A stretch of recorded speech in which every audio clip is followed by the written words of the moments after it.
The conduct of the Vietnam War profoundly affected the 1968 presidential elections in the United States. The stress of the draft, the heavy American casualties, massive protests against the war across the country, and the surprising defeat in the New Hampshire presidential primary at the hands of peace candidate Senator Eugene McCarthy forced President Lyndon B. Johnson to recognize that he had lost the support of Middle America for the war. With no way out, he announced that he would not seek re-election. In the fall general election, Richard M. Nixon soundly defeated the Democratic candidate Vice President Hubert Humphrey. Nixon won the presidency largely on a campaign promise to turn the war over to the South through a program of Vietnamization. The Allies would equip and train the military of South Vietnam to take over all the fighting and pacification of their country, allowing the Western forces to withdraw combat troops as rapidly as possible.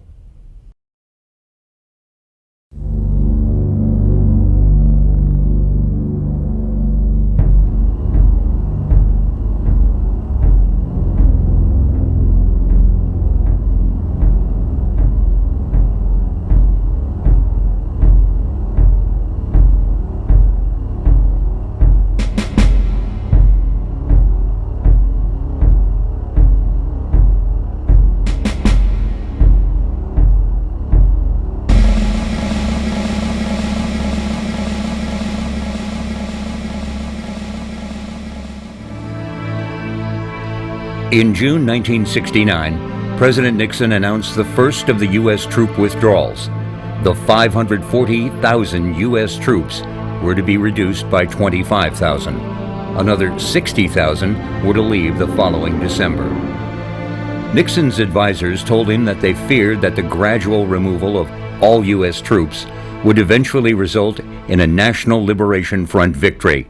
It was therefore agreed that the only way that America could avoid a humiliating defeat was to negotiate a peace agreement in the talks that were taking place in Paris.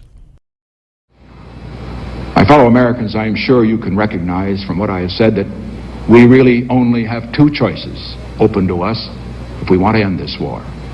I can order an immediate, precipitate withdrawal of all Americans from Vietnam without regard to the effects of that action. Or we can persist in our search for a just peace through a negotiated settlement if possible, or through continued implementation of our plan for Vietnamization if necessary. A plan in which we will withdraw all of our forces from Vietnam on a schedule in accordance with our program as the South Vietnamese become strong enough to defend their own freedom. I have chosen this second course. It is not the easy way. It is the right way. The massive Tet Offensive of 1968 effectively destroyed the local Viet Cong units as an effective fighting force through heavy troop casualties and wiped out most of the trained leadership. How badly they were hurt was never realized by the American public. The Phoenix program located and neutralized the Viet Cong political cadres throughout the country. When they had been identified, death squads were sent in to execute them. Between 1968 and 1971, an estimated 40,974 members of the NLF were killed in this way. Part of the clandestine war included finding who the enemy cadres were, the Viet Cong who were operating at night among the villages. Some of the programs that the CIA and Special Forces began included the Phoenix program, McAfee's SOG, and other very secret programs. Both the Marine Corps and the United States Army developed very advanced sniping programs during the Vietnam War. There had always been sharpshooters in the United States military, but it was finally in Vietnam that both services determined that you needed to have a professional, not just a good hunter in the company who was assigned by the company commander to shoot at the enemy at long range if he showed himself, but those who were professionals who could be relied on to make long shots or to gather intelligence on the battlefield. The regional forces and other paramilitary units of the South, for a time, were able to defend their fortified hamlets, and it seemed that pacification and the Vietnamization efforts had a chance to succeed. From that time until the total withdrawal of Allied combat troops, large regular troop units stayed inside the wire to focus on training the South Vietnamese military to take over the fighting, and to reduce the number of American casualties presented as a box score each evening on the television news. As a result, Special Operations Forces were given the role of taking over most attacks against the North Vietnamese Army troops flooding down the Ho Chi Minh Trail to replace the decimated Viet Cong units. This is a principle of war known as economy of force, and a small percentage of warriors took over an increasing burden of the actual offensive combat throughout the region.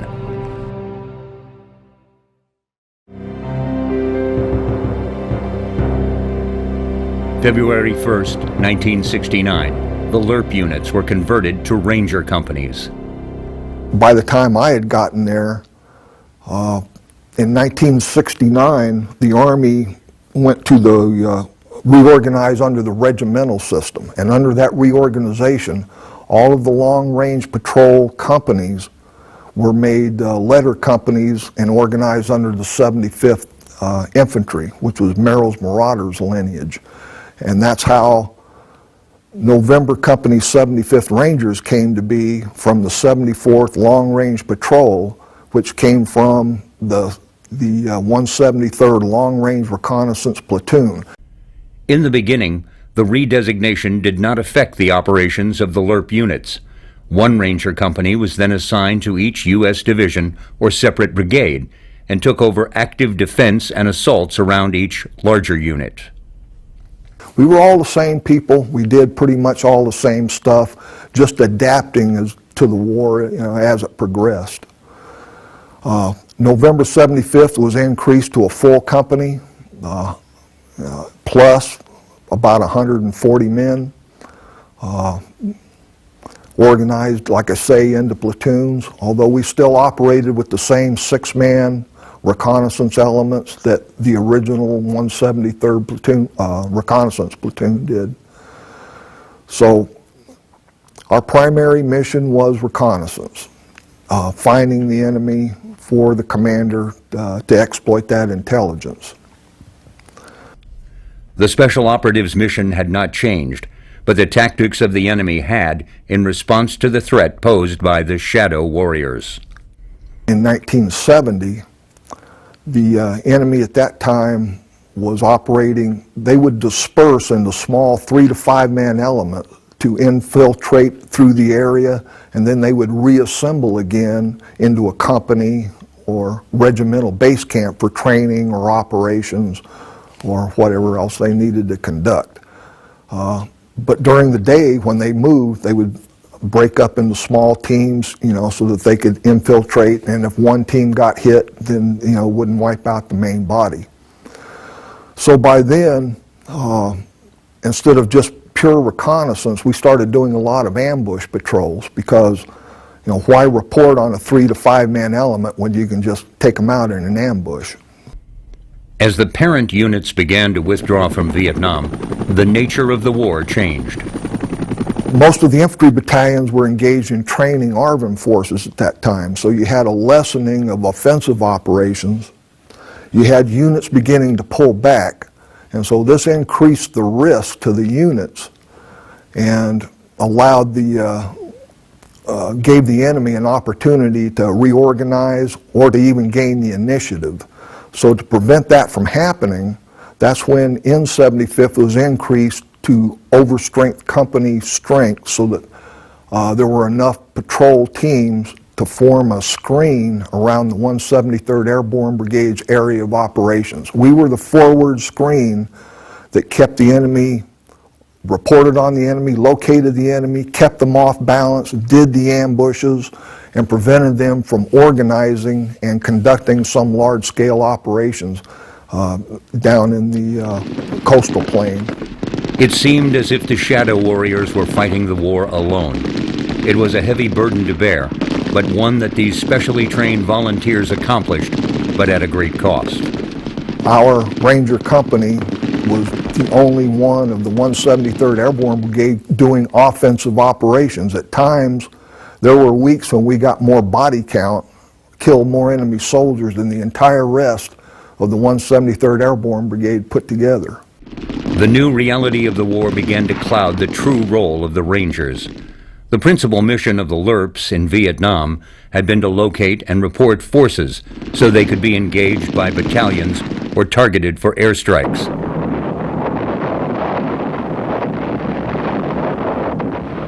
But now, the Rangers were too often used for other tasks, such as small raids, ambushes, and point security. The special operations teams were ill-suited for these roles, and they sometimes ended in disaster. James Fowler remembers one tragic loss when 2 teams were sent into the field. So McAllister's down there around last light, pulls the ambush off. As soon as he blows the ambush, he immediately starts receiving heavy fire from the mouth, the wood line of the Ondo. So his team is here. He pulls the ambush off, hits the point element. I don't know what in the world he hit. It must have been at least a company. But as soon as he pulled the ambush off, he starts receiving heavy incoming fire from the direction they came from. Over the radio, Fowler hears a fatal order from the company commander. So he hit the point element of a heck of a lot larger force. And my RTO, like I said, we were way up on top of the mountain. My radio telephone operator said, I reached back and grabbed his handset to monitor the traffic. And I heard, and Captain Lawton told McAllister, I want you to secure and check the kills on him. Now, again, they're still receiving fire. I told my guys, this ain't no way in hell. So they make a gunship run. And from up high, you could see the gunship was off. It was too far off to one side. It was not a main hit. It was not a big hit on where the main fire was coming from. McAllister went out anyway, got killed. Got shot in the head, got shot in the leg. And again, this is the guy I told you, Sergeant Rock.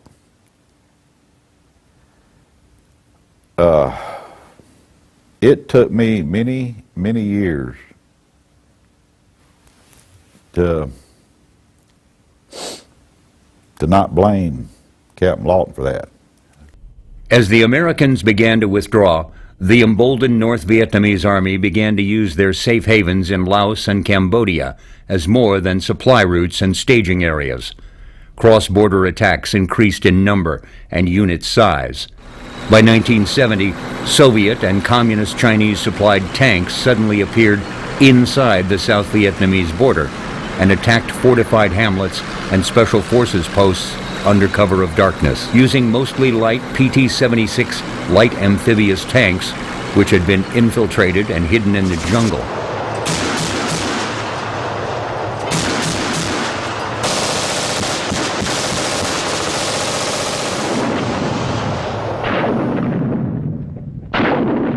Long Vey and other outnumbered posts sent out desperate radio calls that included the unbelievable plea for help: tanks in the wire. Light anti-tank rockets, known as LAWs, used as bunker busters for many years, now had to be used for their intended role, to stop armor at close range. The North Vietnamese were also using other principles of war: mass, offensive, and of course, surprise.